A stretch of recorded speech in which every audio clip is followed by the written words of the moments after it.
DRF, if you agree to it, or that we have a sentencing and the judge will determine how much time you receive. Do you understand that? Yes. And since outpatient is not an option, would you like?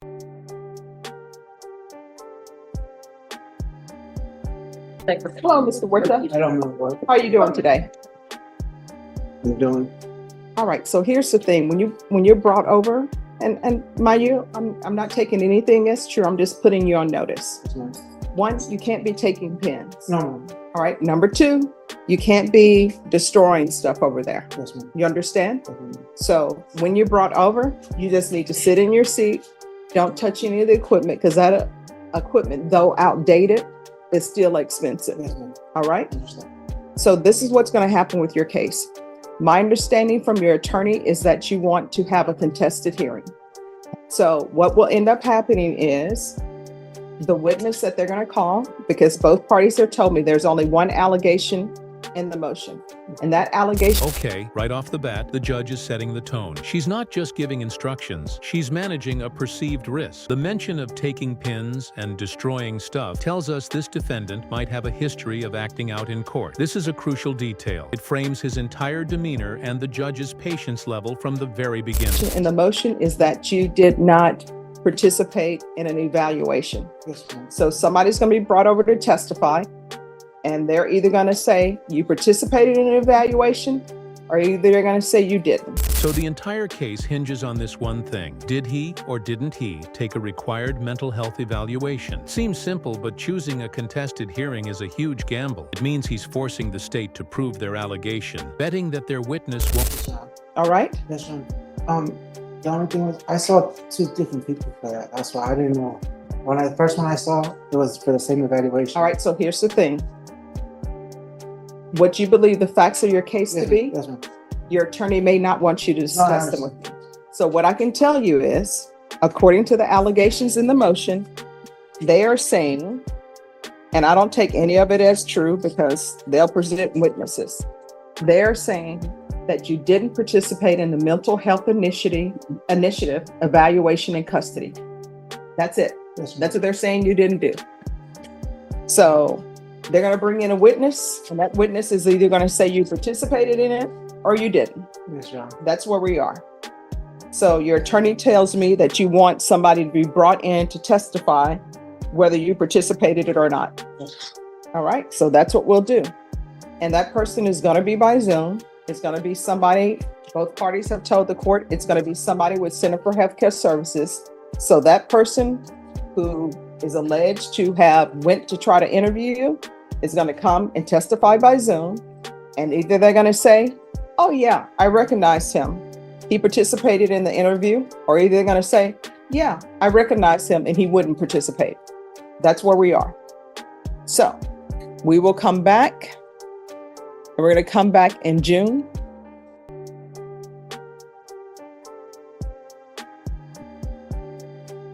And that is going to be, Ms. Ferguson, can we do this the week of June 17th? Is that enough time? Say, defense, are you available the week of June 17th? I'm double checking, Judge, because I have 2 murder trials next month. It looks like the 17th is good. My murder doesn't start till the next Monday. All right. So, Ms. Ferguson, we're having a hearing, contested hearing, should be relatively short.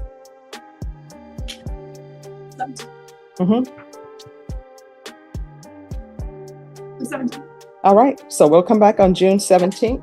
But before we do that, I'll go ahead and accept your plea. So that'll be one less thing we'll have to do on that. Do the same Bernardo C. Huerta, who was placed on community supervision in 2022 CR 6940 for the offense of robbery on July 18, 2023 for a term of 8 years. Is that you? Yes. State?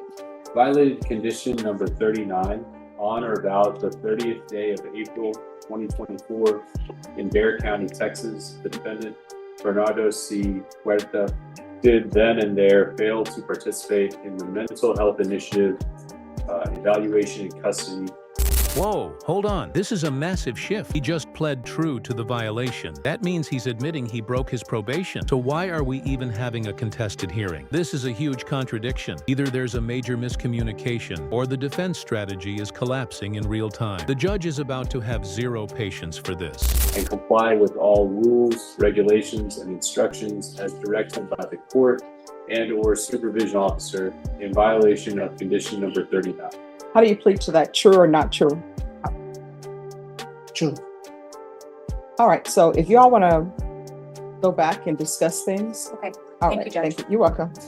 A proposed agreement or no? No, there is not, Your Honor. All right, State, what are you requesting? We're asking that you follow probation's recommendation, Judge, which is to alter and amend conditions for DDRF and to hold the probationer, hold Mr. Huerta in custody until the Center for Healthcare Services, the Tacoma evaluation, the TCOOMMI evaluation for DDRF is completed, Your Honor.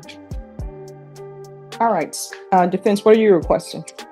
Judge, my client has been in since January awaiting the DDRF. The wait is very, very long for DDRF. There was, yes, he's pled true to not doing the eval. He did a part of an evaluation and thought he had completed the entire thing. But he would like the opportunity to do some sort of outpatient.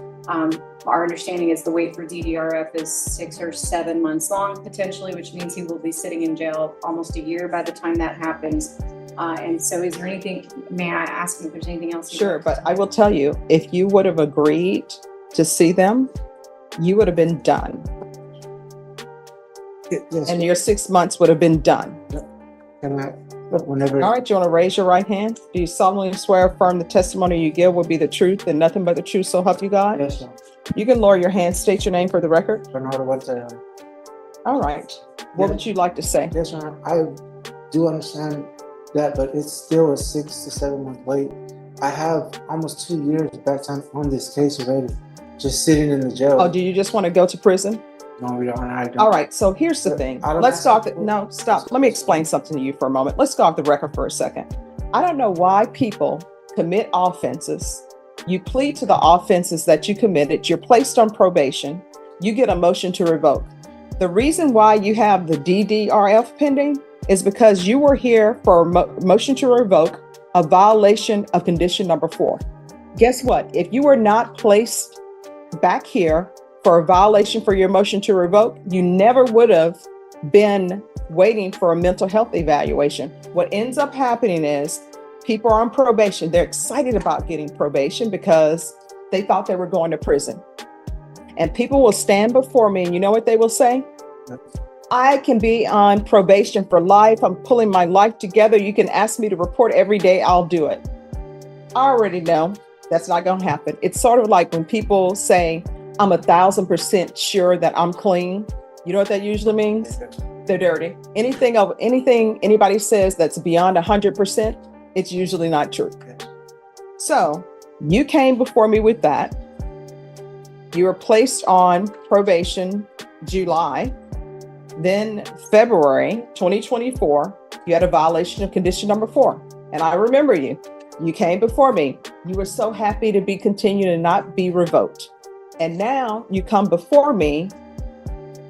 I haven't. And here's the thing though. I haven't got out of jail. Here's I've been in jail the this thing. whole time. Here's the thing. But the reason why you're in jail is because of your actions. Yes, Your Honor, I understand And that. people will come before me, and let me just tell you what happens. Some people will come before me and they'll say, I don't belong to a gang. I don't do drugs. Or I pay child support. And I always ask people when they would say, I pay child support. What, you want a cookie? That's something you're supposed to do. Like, you're not supposed to be before me on motions to revoke because you're supposed to be doing what you're supposed to be doing. And whenever I give people conditions, or whenever probation recommends conditions for them, they want to write their own program. If you could write your own program, guess what?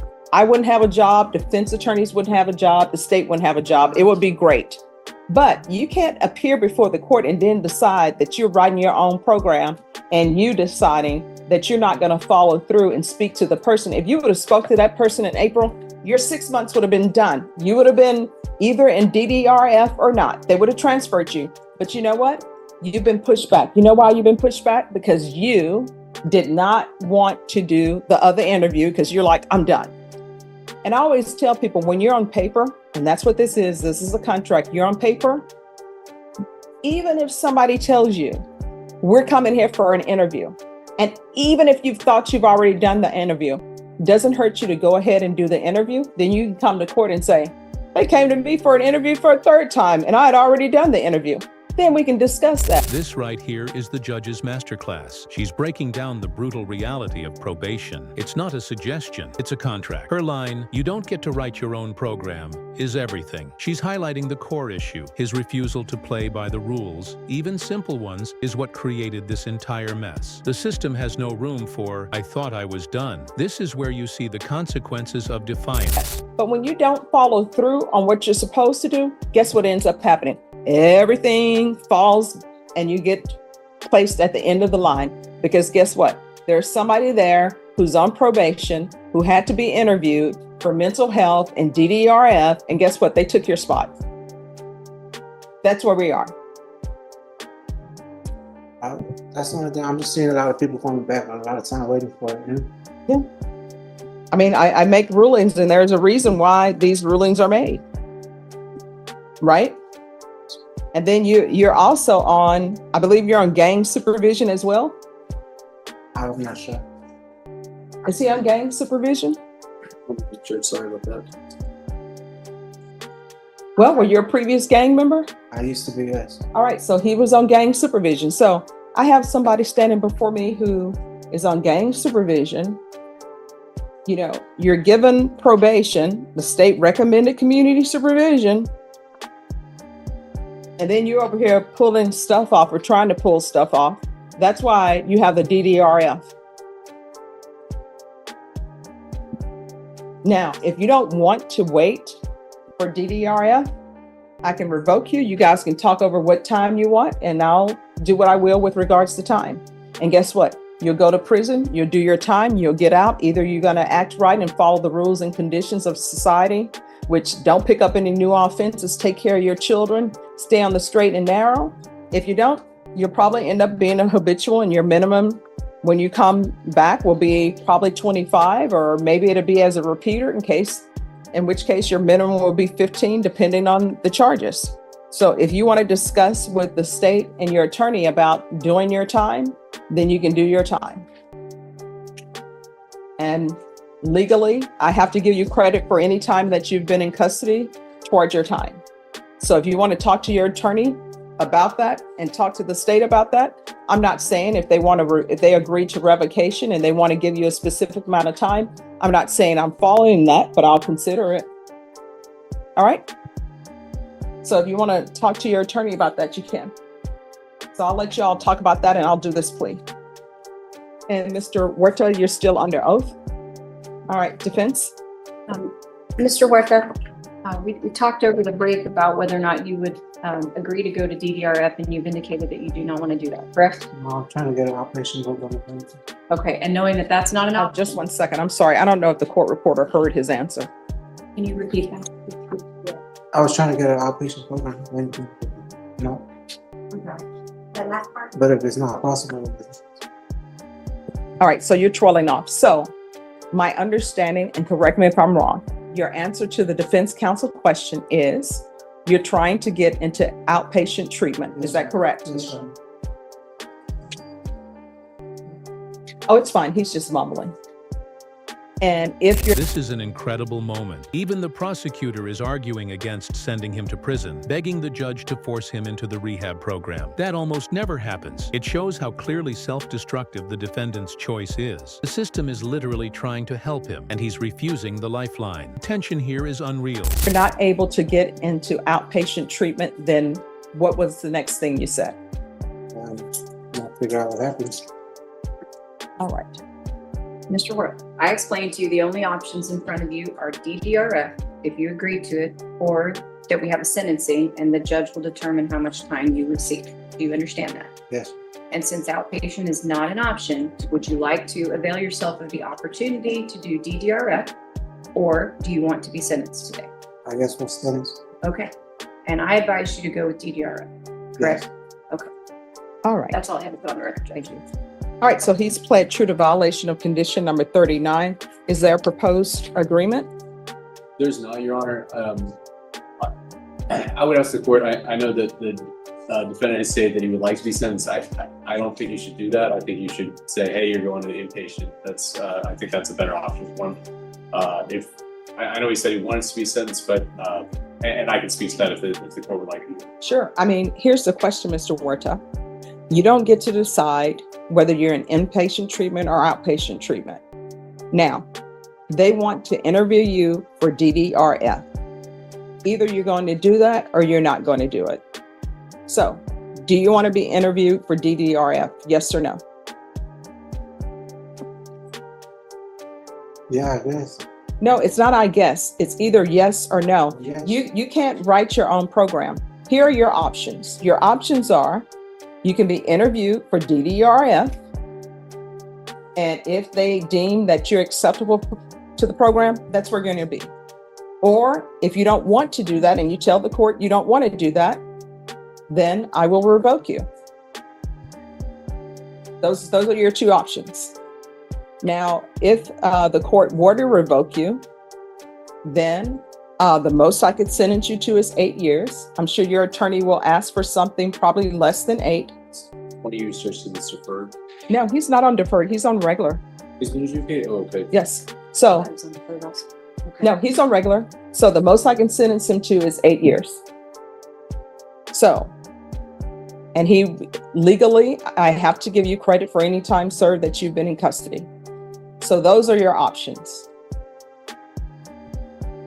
And there it is, the ultimate consequence. He chose the maximum 8-year sentence over a rehab program. The judge gave him every chance. His attorney advised him. Even the state tried to stop him. This is a stunning example of how a defendant's own actions and decisions can lead to the worst possible outcome. It leaves you wondering, what was he so afraid of in that evaluation that prison was the better option?